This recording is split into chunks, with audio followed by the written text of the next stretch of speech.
Film की शुरुआत में हमें एक आदमी दिखाया जाता है जिसका नाम सार्ज था, जो एक आर्मी का कमांडर है। वो अपनी टीम के साथ एक जगह पर छुपा हुआ क्योंकि शहर में ज़ॉम्बी वायरस फैला हुआ है और उसकी आधी टीम इस वायरस की वजह से मारी गई, जबकि आधी इस वायरस से इन्फेक्टेड हो गई, यानी वो ज़ॉम्बी वायरस का शिकार बन गई है। जिस वजह से सार्ज काफी गुस्से और परेशानी में था। वो इस सब का जिम्मेदार अपने एक सिपाही को समझ रहा था। अपना गुस्सा निकालने के लिए वो उस सिपाही को मारने ही वाला था कि तभी उसका दूसरा ज़ॉम्बी सिपाही आ जाता है, जो उस सिपाही के चेहरे पर बुरी तरह काट कर नोच कर खा जाता है। इसीलिए सार्ज को अब मजबूरन शूट करके उसे मारना ही पड़ता है, जिसके बाद वो अपनी टीम के साथ यहाँ से चला जाता है। रास्ते में इन्हें एक बस मिली। ये जब उसके अंदर गए तो वहाँ कुछ लोग बैठे हुए थे। सार्ज उनके पास जाकर सारे पैसे देने को कहता है, लेकिन वो लोग पैसे देने से साफ साफ मना कर देते हैं। इसलिए सार्ज उन पर गन तान देता है। वो लोग डर गए तो मजबूरन उन्हें पैसे देने पड़ते हैं। यहाँ से सीन शिफ्ट होकर आता है एक आइलैंड पर। हम एक बूढ़े आदमी पैट्रिक को देखते हैं, जो एक ज़ॉम्बी शूटर था। वो अपनी टीम के साथ ज़ॉम्बीज को चुन चुन कर शूट कर करके मार रहा था। उसका मानना था कि जो मर गए हैं उन्हें पूरी तरह से खत्म कर देना चाहिए, यानी ये ज़ॉम्बी जो मरने के बाद जिंदा होकर दोबारा ज़ॉम्बी बन जाती है, इनको जीने का कोई हक नहीं है। पैट्रिक यहाँ से अपनी बेटी के पास गया, जिसे अपने डैड का काम बिल्कुल पसंद नहीं था, क्योंकि वो नहीं चाहती थी कि ज़ॉम्बीज को कोई मारे। वो अपने डैड से पूछती है कि अगर कभी मैं भी ज़ॉम्बी बन गई तो क्या आप मुझे भी मार डालोगे? पैट्रिक कोई जवाब नहीं देता और अपनी टीम के साथ आगे बढ़ जाता है, क्योंकि उसे मैसेज आया था कि एक घर में 2 बच्चे इस वायरस से इन्फेक्टेड हैं, जो जल्द ही ज़ॉम्बीज बन जाएंगे। पैट्रिक अपनी टीम के साथ उस घर में पहुंचा। बच्चों की मोम से कहता है कि उन्हें हमारे हवाले कर दो, वो इन्फेक्टेड है तो सबके लिए खतरा बन सकते हैं,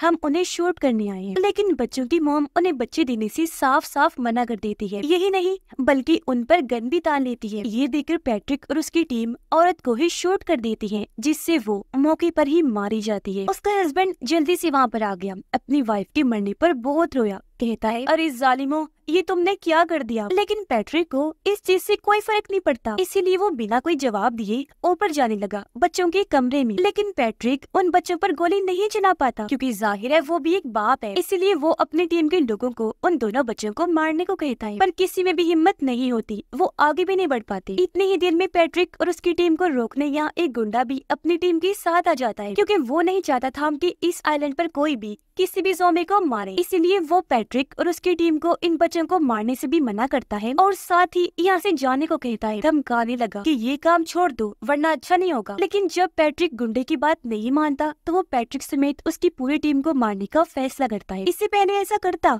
यहाँ पैट्रिक की बेटी आ गई। कहती है कि ये मेरे डैड है, इन्हें मत मारो, अगर सजा ही देनी है तो इस आइलैंड से कहीं दूर भेज दो। इसीलिए पैट्रिक और उसकी टीम को इस आइलैंड को छोड़कर जाना ही पड़ता है। उधर सार्ज की टीम रात के वक्त ज़ॉम्बीज की फनी मजाकिया वीडियो देख रही थी और तभी यहाँ पर सार्ज जाकर अपनी टीम से बात करने लगता है। इतने ही देर में इन्हें जंगल से कुछ लोगों की आवाजें आने लगती है। इसीलिए सार्ज अपनी टीम को अलर्ट होने का कहता है और ये लोग गन्स लेकर उस तरफ जाने लगते हैं जहाँ कुछ लोग बैठे हुए थे। उन्हें ज़ॉम्बी समझकर सार्ज उन्हें शूट करने ही वाला था कि तभी वो सरेंडर कर लेते हैं, यानी खुद को उनके हवाले कर देती है। कहने लगे कि हम ज़ॉम्बीज नहीं है और यहाँ तो बस पार्टी करने आए थे, प्लीज हमें मत मारो। सार्ज को उन पर शक हुआ, इसलिए वो थोड़ा आगे जाकर चेक करता है, जहाँ उसे ज़ॉम्बीज के कटे हुए सर लकड़ियों पर लटके हुए दिखते हैं। वो सभी सरों को शूट कर देता है। फिर उन लोगों को आकर कहने लगा, वाह ये पार्टी कर रहे हो तुम लोग, अब बताओ कौन हो तुम और यहाँ पर आने का तुम्हारा मकसद क्या है? अब यहाँ उनमें से एक आदमी चुपके से सार्ज को मारने के लिए अपनी गन निकालता है, लेकिन सार्ज की टीम उसे देख चुकी थी, इसीलिए वो जल्दी से अपनी गन्स निकाल कर आदमी को शूट कर देती है और वो वही मारा जाता है। अब यही इन्हें एक छोटी उम्र का लड़का भी दिखा। ये उसे भी शूट करने वाले थे, लेकिन वो एकदम बोल पड़ता है कि मुझे मत मारो, मैं इनके साथ नहीं मिला होगा। इसीलिए सार्ज उसे नहीं मारता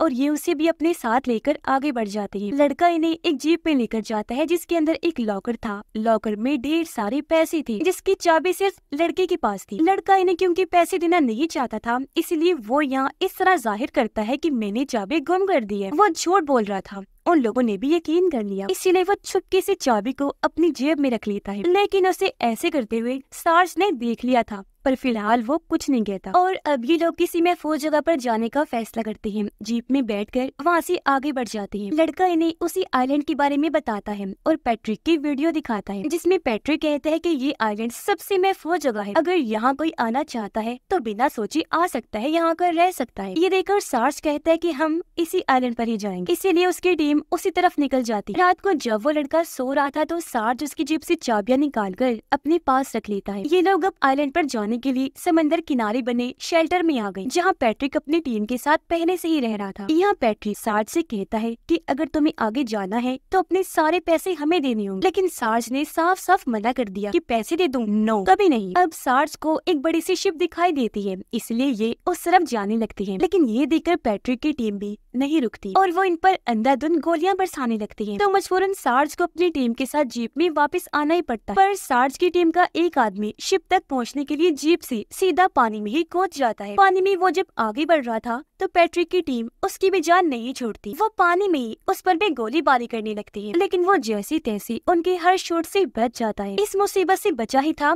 कि तभी उसके सामने दूसरी मुसीबत आ खड़ी होती है और वो था ज़ॉम्बी, जो भी पानी में ही था और उसके बहुत ही करीब भी। तो अपनी जान बचाने के लिए वो लड़का ज़ॉम्बी की उंगलियों को दांतों से ही काटकर पानी में फेंक देता है। ऐसा करके उसे अजीब तो लगा, पर अपनी जान बचाने के लिए इसके अलावा उसके पास और कोई रास्ता नहीं था और वो अब तैरकर आखिरकार शिप तक पहुंच ही जाता है। फिर सार्ज अपनी जीप पर चढ़ के बॉम्ब से पैट्रिक का घर ही उड़ा देता है। धमाके की आवाज से सारे ज़ॉम्बीज़ बाहर निकल कर आ गए, एक साथ पैट्रिक की टीम पर हमला कर देते हैं, पूरी तरह उन्हें काट काट कर मार देते हैं। लेकिन पैट्रिक किसी तरह ज़ॉम्बीज़ को मारकर वहाँ से बच निकलता है। जो सिपाही शिप तक पहुँचा था वो शिप को किनारे पर लेकर आ जाता है, इसलिए सार्ज और उसकी टीम जल्दी से उसमें बैठ जाती। अब पैट्रिक भी शिप में चढ़ने के लिए कूदता है, लेकिन वो लटक गया, गिरने ही वाला था कि तभी उसे सिपाही लड़की बचा लेती है, शिप के अंदर कर लेती है। मदद करने पर पैट्रिक उसका शुक्रिया अदा करता है, कहने लगा कि तुम्हें देखकर मुझे मेरी बेटी की याद आ गई है। फिर सार्ज पैट्रिक से बात करने लगा, पूछता है कि तुम हम पर गोलियां क्यों चला रही थी। पैट्रिक कहता है क्योंकि हमारे पास पैसे नहीं थे, हमें पैसे चाहिए थे जिनके लिए हम किसी की भी जान ले सकते हैं, बस यही बात थी और कोई हमारी किसी से कोई दुश्मनी नहीं है। ये कहकर वो अपना हाथ आगे करता है। सार्ज हाथ मिलाकर जवाब देता है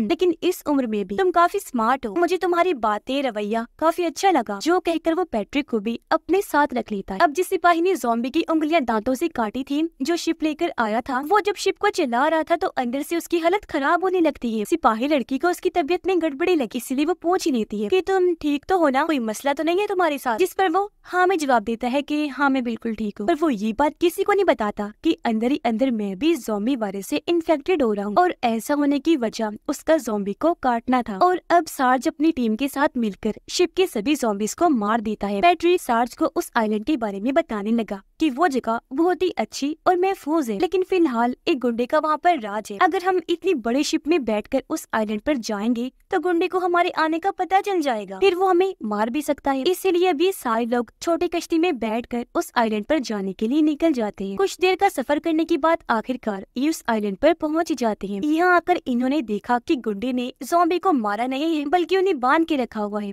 और उनसे अपने सारे काम करवा रहा था। ये लोग अभी कुछ आगे बढ़े ही थे कि तभी गुंडे के दो लोग इन्हें देख लेते हैं, इन पर गोलियां चलाने लगते हैं। बदले में ये लोग भी अंधाधुंध उन पर गोलियां चलाते हैं, जिस गोलीबारी में गुंडे के वो दोनों आदमी मारे जाते हैं। लेकिन इस सब में सार्ज और उसका एक आदमी भी जख्मी हो गए थे। पर सार्ज उठा, हंसते हुए अपने साथी को कहता है कि चलो आज हमें भी गोली लग गई। लेकिन इस बात पर उसका साथी कोई जवाब नहीं देता, क्योंकि वो तो मौके पर ही अपना दम तोड़ चुका था। उसकी मौत पर सार्ज बहुत दुखी हुआ, पूरी तरह टूट जाता है, कहने लगा अरे यार तुम मुझे इस तरह अकेले नहीं छोड़ के जा सकते, आंखें खोलो। ये बोलकर वो जोरों से रोने लगता है। तभी पैट्रिक मरे हुए सिपाही इन्हीं सार्ज के साथी पर गन से गोलियां चलाने लगता है। ये देखकर सार्ज को उस पर बहुत गुस्सा आया, वो उसे मारकर जमीन पर गिरा देता है और खुद ऊपर आकर बैठ जाता है। तभी यहाँ घोड़ी पर बैठी पैट्रिक की बेटी आई, जो भी अब पूरी तरह ज़ॉम्बी बन गई थी। वो घोड़ा सवारी कर रही थी, इसीलिए वहाँ से निकल जाती है। अपनी बेटी की ऐसी हालत देखकर, यानी उसे ज़ॉम्बी बना देखकर पैट्रिक अंदर से काफी दुखी हो जाता है। वो सार्ज को भी बता देता है कि ये मेरी बेटी है। सार्ज को भी उसके लिए बुरा लगा, इसीलिए वो पैट्रिक को उठाकर फिर से खड़ा कर देता है। पैट्रिक जिसे काफी गुस्सा आ गया था, वो सार्ज से कहता है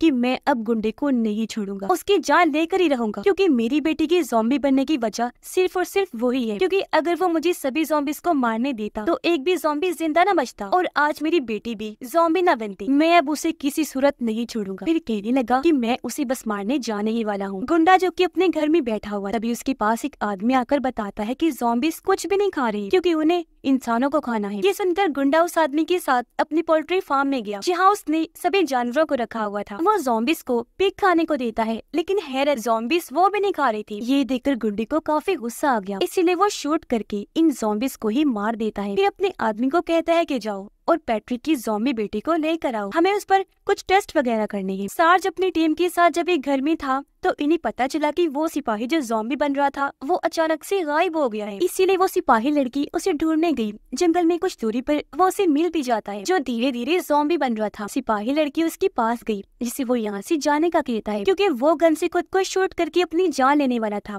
लड़की कहती है कि तुम खुद अपनी जान मत लो, ऐसे तुम्हें गुनाह मिलेगा, क्योंकि ये चीज बहुत गलत होती है। ऐसा करते हैं मैं ही तुम्हें मार देती हूँ, जिसके लिए वो मान गया। और अब लड़की ना चाहते हुए भी शूट करके उसकी जान ले ही लेती है। ऐसा करने से हालांकि उसे काफी दुख भी हुआ, आंखों में आंसू आ जाते हैं। लेकिन तब यहाँ गुंडे के लोग भी आ गए, जो सिपाही लड़की को देख चुके थे, इसलिए वो उसे पकड़कर अपने साथ ले जाते हैं। सार्ज को क्योंकि गोली लगी थी, इसलिए उसकी हालत भी काफी खराब होने लगती है, जिसकी थोड़ी ही देर बाद वो बेहोश हो जाता है। लड़का उसे होश में लाने के लिए घर में पानी ढूंढने लगा, लेकिन जब उसे पानी कहीं ना मिला तो वो घर से बाहर ढूंढने चला जाता है। एक जगह उसे पानी मिल भी गया, लेकिन वो जैसे पानी लेने वाला था, वहाँ पैट्रिक की बेटी आ गई, जो ज़ॉम्बी नहीं थी, बिल्कुल ठीक लग रही थी। पैट्रिक जो अपने साथियों के साथ था, गुंडे को मारने का प्लान बना रहा होता है कि तभी इन्हें आवाज आने लगी, इसलिए ये साइड में जाकर छुप जाते हैं। इन्होंने देखा कि गुंडे का साथी बेहोश सिपाही लड़की को अपने साथ ले जा रहा है, इसीलिए ये फैसला करते हैं कि हमें कैसे भी करके इस लड़की को बचाना है। जब सिपाही लड़की को गुंडे के पास ले जाया गया तो उसे होश आ गई। यहाँ गुंडा उसे बताता है कि हम ज़ॉम्बीज़ को मारना नहीं चाहते, क्योंकि हमारी फैमिली में ऐसा कोई रिवाज है ही नहीं। मरने के बाद हम ना किसी को जलाते हैं, ना दफन करते हैं, और ना ही जिंदा होकर ज़ॉम्बी बनने वालों की जान लेते हैं। सिपाही लड़की देखती है कि गुंडे की वाइफ भी ज़ॉम्बी बन चुकी है, लेकिन इसने उसे भी नहीं मारा होता, बल्कि घर में कैद करके रखा हुआ था। गुंडे के लोग पैट्रिक की बेटी को पकड़ लेते हैं, जो ज़ॉम्बी बनी हुई थी, और उसे गुंडे के पास लाने लगते हैं। सार्ज भी पहले से काफी बेहतर हो गया था। उसे जब होश आई तो कोई उसकी चोट की पट्टी कर रहा था। आंखें खोलकर जब उसने देखा तो वहाँ पैट्रिक की बेटी थी, जो ज़ॉम्बी नहीं थी, बिल्कुल ठीक इंसान ही थी। उसे देख सार्ज को काफी हैरत हुई। वो पूछता है तुम तो ज़ॉम्बी बन गई थी ना? जिस पर वो कहती है कि जो आप मुझे समझ रहे हो मैं वो नहीं हूँ, मैं जेनेट हूँ, उसकी जुड़वा बहन, पैट्रिक की दूसरी बेटी। फिर वो बताने लगी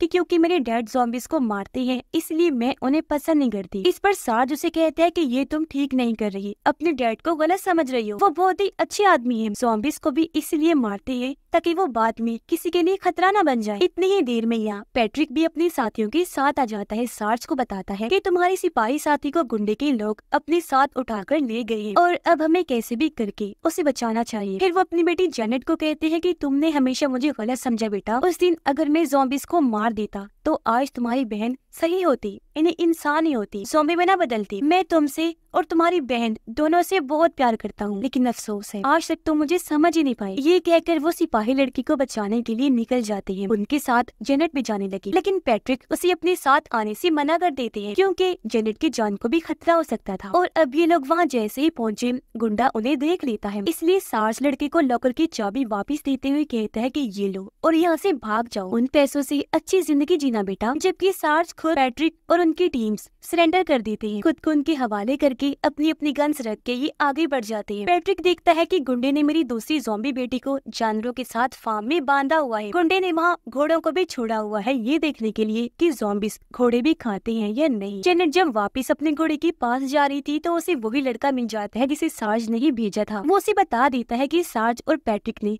सरेंडर कर दिया है और वो लोग पकड़े जा चुके हैं। तो अब उन लोगों को छुड़वाने के लिए ये दोनों एक प्लान बनाते हैं। ये गुंडे के पास गए, कहती हैं कि अगर तुमने इन सब लोगों को छोड़ दिया तो हम तुम्हें बहुत सारे पैसे और ढेर सारे गन्स भी देंगे। तभी यहाँ जेनेट अपनी बहन को देखती है, इसीलिए वो बिना सोचे उसके पास जाने लगी, क्योंकि उसे लग रहा था कि मेरी बहन ने मुझे पहचान लिया है। पर जैसे वो करीब गई, उसकी बहन जेनेट के हाथ पर काट लेती है। ये देखकर पैट्रिक को इतना गुस्सा आया कि अब वो गुंडे और उसके साथियों पर गोलियां चलाने लगता है। बदले में उन्होंने भी चलाई, इसलिए दोनों टीम्स के बीच जबरदस्त गोलीबारी शुरू हो जाती है। और अब गोलियों की आवाज सुनकर वहाँ सारे ज़ॉम्बीज़ आने लगती हैं और इन पर खतरनाक हमले होना शुरू हो जाते हैं। कुछ देर के बाद मौका देकर पैट्रिक अंदर आया। वो गुंडे को कहता है, अच्छा ठीक है, मैं तुम्हें नहीं मारता, लेकिन बस मुझे कुछ वक्त अपनी बेटी के साथ गुजारना है, क्योंकि काटने की वजह से जल्द जेनेट भी ज़ॉम्बी बनने वाली थी। और अब जब पैट्रिक जेनेट के पास जाने लगता है तो पीछे से गुंडा उस पर गोली चला देता है, जिस वजह से वो नीचे गिर गया। पर जख्मी हालत में भी पैट्रिक एक गोली गुंडे को मार ही देता है। तभी जेनेट की ज़ॉम्बी बहन घोड़े को खाने लगती है। उसे ऐसा करते हुए देखकर जेनेट सार्ज को बताने जाती है कि ज़ॉम्बीज़ घोड़ों को खा सकते हैं, लेकिन तभी पीछे से पैट्रिक जेनेट को गोली मार देता है, क्योंकि वो नहीं चाहता था कि मेरी ये बेटी भी ज़ॉम्बी बन जाए। जाए, जबकि सार्ज वो सारे पैसे लेकर अपनी टीम के साथ